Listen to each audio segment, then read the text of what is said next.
The Revelation Explained by F. G. Smith, Chapter 11, Part 1.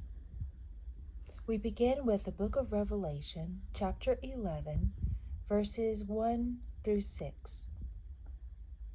And there was given me a reed, like unto a rod. And the angel stood, saying, Rise, and measure the temple of God, and the altar, and them that worship therein. But the court which is without the temple leave out, and measure it not, for it is given unto the Gentiles. And the holy city shall they tread under foot 42 months. And I will give power unto my 2 witnesses, and they shall prophesy 1,260 days, clothed in sackcloth. These are the 2 olive trees, and the 2 candlesticks, standing before the God of the earth.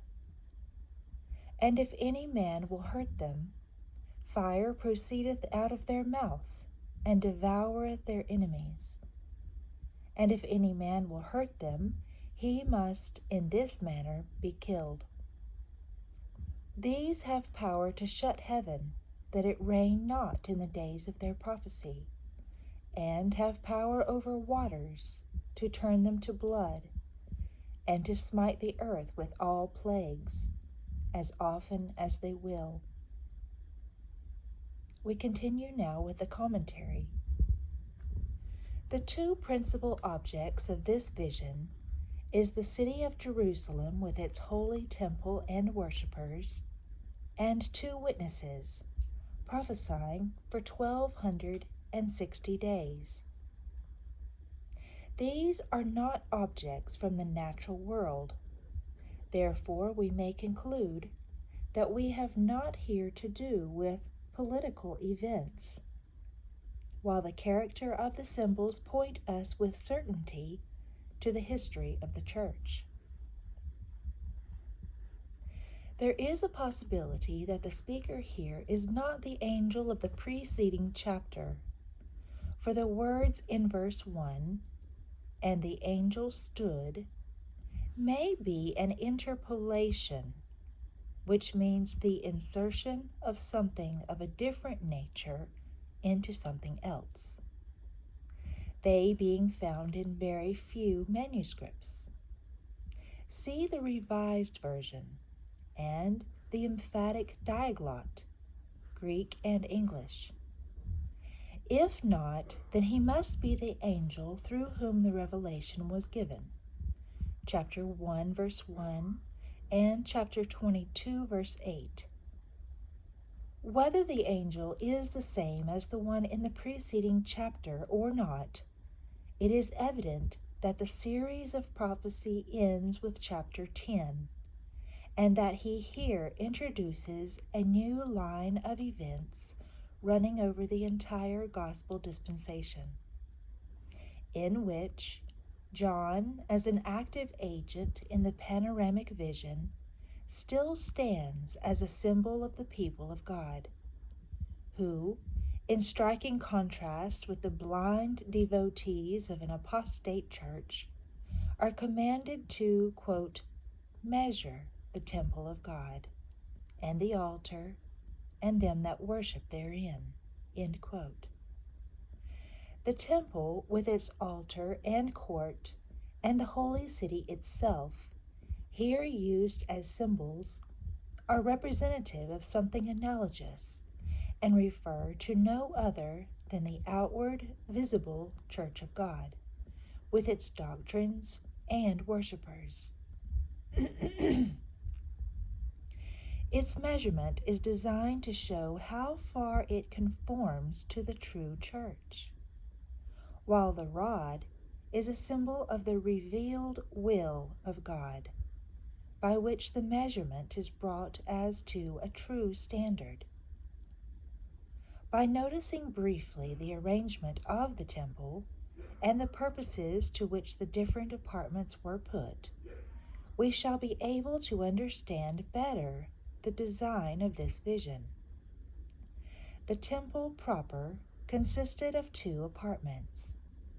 In the first stood the altar of incense and other things. In the second, the Ark of the Covenant, etc.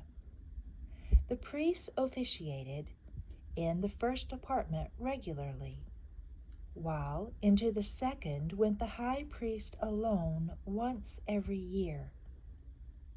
This, Paul informs us, was a shadow of a greater and more perfect tabernacle, referenced in the book of Hebrews, chapter 9, verses 1 through 11, and also in chapter 8, verse 2. The altar that is mentioned, and that John was to measure, is a symbol of the great cardinal doctrine of the Church, the atonement and mediation of Christ. He was the sacrifice made for sin, through whom we have redemption and access unto God. John was also told to measure those who worshipped therein, the officiating ministers in the sanctuary, who were thus made symbols of the ministers and the teachers in the church. To measure the temple of God, then, was to ascertain the great doctrines taught in the Scriptures and symbolized by the sanctuary, the altar, and the priests, namely the doctrines of the New Testament concerning God as the supreme lawgiver, the atonement of Jesus Christ as the only ground for justification, and the ministers whom he appointed to officiate in his church. These are the great principles corrupted by the papacy. Instead of the one supreme God, we find another in the temple of God, quote, showing himself that he is God, end quote. This is referenced in 2 Thessalonians chapter 2 in verse 4. Christ was not recognized as the supreme and only head of the church, but instead the Pope claimed the title of universal head and legislated supreme, while his decrees and anathemas were accepted as from Jehovah himself. Christ was not regarded as the only mediator between God and man, but the Virgin Mary and the saints were exalted to share this mediatorial throne, the mother being more honored than the son.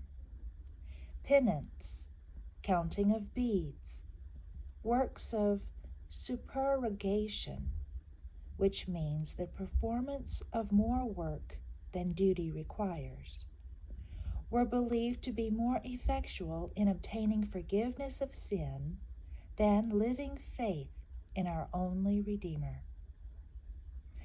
Finally, in place of the humble ministers of Christ whom he appointed to officiate in his church, there were haughty lords and rulers, making the most extravagant claims to power and authority over the minds and consciences of men.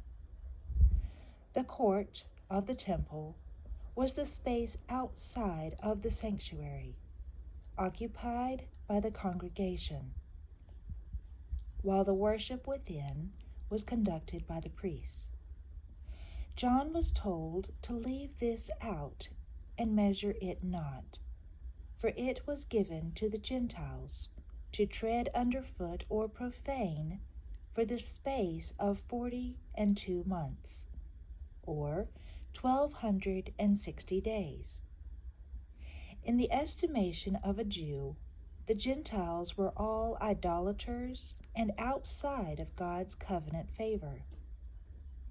As a symbol, then, we are to understand that the great body of worshipers thus brought to view are not the true children of God at all, but are, as it were, uncircumcised, idolatrous Gentiles, having no connection whatever with the great head of the church, and no part in the covenant of his mercy.